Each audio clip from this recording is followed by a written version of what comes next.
much like the Terminator, I'm back.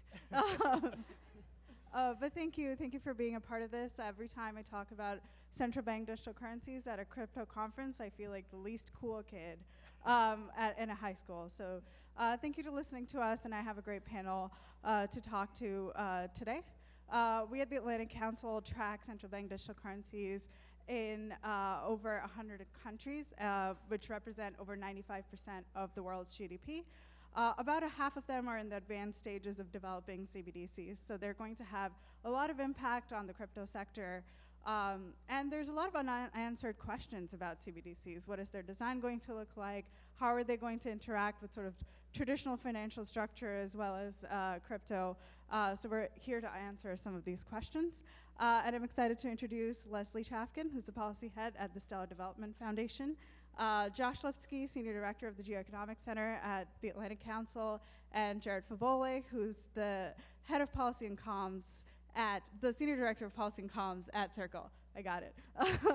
But thank you for joining us. And Josh, I'd like you to start and sort of level set for us. Can you tell us what CBDCs are and why countries got in the game of digital currencies and blockchain? Yeah, happy to, and it's great to see everyone, and thanks for having us here. I think it's important that think tanks in DC, like the Atlantic Council, come to conferences like these. We're in the thick of it in Washington with policymakers, and I think it's really important we have these exchange of ideas. So you just said, Ananya, and I think it's important to underscore, 105 countries around the world are exploring CBDCs, representing 95% of global GDP, and 50 of those are in an advanced stage of exploration, meaning they're past research, they're in development, pilot, or launch. And that includes 16 of the G20 economies. So something you often hear from Treasury and other conversations we have is, oh, yes, CBDCs, but you know, the Bahamas is doing it, small island nations are doing it. That's not true anymore. All kinds of economies are doing it, major economies, advanced economies, emerging markets. Just this morning, India announced that a week from today, millions of citizens in New Delhi, Mumbai, and Bangalore will have access to CBDCs within 5-6 days in their pilot project. So this is rapidly developing around the world, and it really goes back 5-6 years if you think of Facebook's Libra project, this global stablecoin, and we'll turn to Jared to talk about stablecoins in a minute, that woke up central banks. Well, hold on a second. If a private company is going to issue a dollar-backed or something that's close to a dollar-backed digital asset, what does that mean for my economy? What does that mean for my fiat? So the first motivation was the rise of stablecoins, the rise of crypto. Do I need to innovate from a central bank perspective to compete or be complementary, which I think CBDCs can be? But the second motivation that I think gets overlooked is the pandemic. Central banks issued an extraordinary amount of fiscal and monetary stimulus, more than has ever been pumped into the global economy in a span of 9 months. And when they did that, they found out that they had a lot of inefficient and antiquated systems to deliver stimulus checks, to deliver unemployment benefits, to pay taxes. And they thought to themselves, I think very reasonably, is there a faster, cheaper, safer way that I can do this from a central banking perspective? So this is what has motivated central banks. They are very serious about this. If I can convey one message to this group, they are very serious. Central banks are cautious institutions. The fact that hundreds of them are spending tens of millions of dollars each to do this, they are going to do it. So it is not a question for me of if anymore. 22 was the year we went from if, it's not if, but it's how and when, and how CBDCs interact with the rest of the digital asset ecosystem. So I'll start there. Thanks, Josh. Lesley, you represent Stellar, kind of a company that's developing the architecture of CBDCs for some countries. I'd like for you to talk to us about the use case for CBDCs and what motivations exist for countries exploring them. Yeah, and thank you so much, Ananya, and for the Miamiweb3 Summit for having us.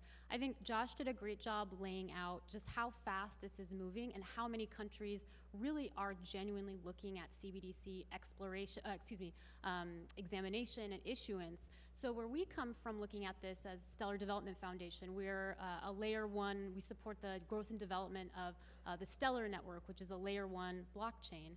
And we look at this from a practitioner's perspective. So we're looking at why do central banks want this technology? What can they get out of a CBDC? And we see kind of 4 areas where we think that policymakers and central bankers really see value add out of CBDCs. The first is on payments and cross-border transfers. The second is on financial inclusion. The third is on programmability and other attributes of digital money. And then finally, there's this fourth bucket that's more nebulous, that's national interest and geopolitical considerations. So I'll just quickly walk you through those. The first, on payments, central banks and policymakers around the world, they look at the existing payments infrastructure and they see inefficiencies. There's not competition, there's questions about resiliency if private payment systems fail, and a CBDC could get around those things. On cross-border transfers, for anyone that's tried to send money outside of the United States, you understand firsthand what a challenge that can be. It can be something that comes with high fees, there can be long payment processing times in order for that to settle, and it just can be inaccessible to begin with. It's a complicated process sending money. So these are things that potentially a CBDC could address. The second issue is on financial inclusion, and I know that term gets thrown around a lot. What it means in this case for governments around the world is how can we get people that are unbanked and underbanked into the formal financial system? Digital currencies, CBDCs, are one way to potentially address that. You can look at the Bahamas, right? They were very explicit in their issuance of a CBDC. It was for financial inclusion. We're an island nation. We have people that live in remote rural areas. Perhaps a CBDC can help them in a way that a traditional bank cannot. The third kind of value add area that we see central banks looking into CBDCs is on sort of the characteristics, the attributes of digital money. So CBDCs can be made to be programmable. You can get a lot out of that money. You can say program your CBDC to collect tax at the point of sale. You can program CBDCs to efficiently distribute benefits payments like stimulus checks and make them time bound so they have to be used quickly. There's also an attribute of CBDCs that they're transparent, much more so than cash. So these are all things that are on the minds of central bankers. And then finally, on that fourth reason, on sort of the national interests, countries are looking around and they're seeing their other peers moving forward with CBDCs, and there's a certain element of competition. They don't want to be left out. And they're also seeing cryptocurrencies, particularly stable coins, rise as well, and they want to make sure their currency stays relevant. And for the United States, there's sort of a more particular issue here, and that's the US wants to find ways to reinforce its role as the global financial leader and reinforce the role of the US dollar as the world's reserve currency. So these are sort of all the areas where we're seeing central banks look at CBDs as a potential innovation. Yeah. Thank you, Lesley. Now, if you hear Josh and Lesley, everything sounds a little hunky-dory, and CBDCs could solve every problem. I want to bring in Jared as someone who represents USDC, a private money player. Jared, what is it about CBDCs that private money cannot accomplish? What is the value add here? Yeah, it's a really good question. And for those who don't know, Circle is a global financial services firm. We're the sole issuer of USDC, or USD coin, as it's called in long form. And I look at CBDCs, and while it's great to see governments globally try to innovate, and from a US perspective in particular, though, it feels like a solution in search of a problem. And as Josh and Lesley very eloquently laid out, some of the reasons why central banks around the world, 105, are in some exploratory phase of a CBDC, it's for three main reasons: cheaper, better, faster payments, whether it's within country or cross-border, financial inclusion, all very important, and as well national security interests. And I think already, for those of you who, how many people, I'll ask a question to the audience, raise your hand if you watch CNBC. Not as many people as I thought, but a lot. If you look at CNBC on any particular day when digital assets are trading up really high or really low, and you look at the price of Bitcoin or Ethereum, it's always quoted not in USD, but in USDC, which to me is a really good signal of the fact that USDC is advancing the cause already of the US dollar. Then you get to the important part about financial inclusion. We all know how expensive it can be to have a bank account, high fees, high minimums, but when you unbundle payments and have a digital dollar riding on an open public blockchain like Stellar or Solana or many other blockchains out there, you have an ability to bring people low barriers of entry to bring people into the financial system in a way that makes sense. And so I think stable coins in a lot of ways, and then the cheap, I talked about the faster, better, cheaper payments. I don't remember what it costs, but I think it's fractions of a penny. You could send money globally. You could beam USDC to somebody in India, millions of dollars of it for very, very cheaply using Solana or Stellar or other blockchains. And so I think in those just three key ways for what central banks are looking for, particularly from a US perspective, I think privately issued stablecoins already solve for many of those things. Josh, I know you have a response. Yeah. Thank you. Let me disagree respectfully Please. with Jared. So the thing is that other governments get a say about the kind of currencies that operate in their economies. And so USDC can play this role to an extent, but as we've had conversations with other central bankers, I think it's very clear, and going back to the Libra project as the instigator of this, there is some concern in other countries about digital dollarization of their economies. Now, dollarization is a trend going back long before digital assets, but this is a new form that can accelerate that trend. Now, the question is, does it matter if it's private digital dollarization, USDC, or public digital dollarization, a Fed coin, a Fed digital dollar? And I think the answer that a lot of central bankers will give you is yes. It actually does matter, because I, as a central banker, have a relationship with the Federal Reserve. I know how to talk to them. I know how to reach them if there's a problem. I work with them through the IMF and the G20. I don't necessarily have a relationship with Circle or Tether or these currencies that are now coming into my economy. But it is important to say this doesn't have to be either or. Yeah. We have use cases out there. Nigeria is a great one. We have, I know, colleagues from BIT in the audience who build Nigeria's CBDC. All of these claims were made before Nigeria launched their CBDC.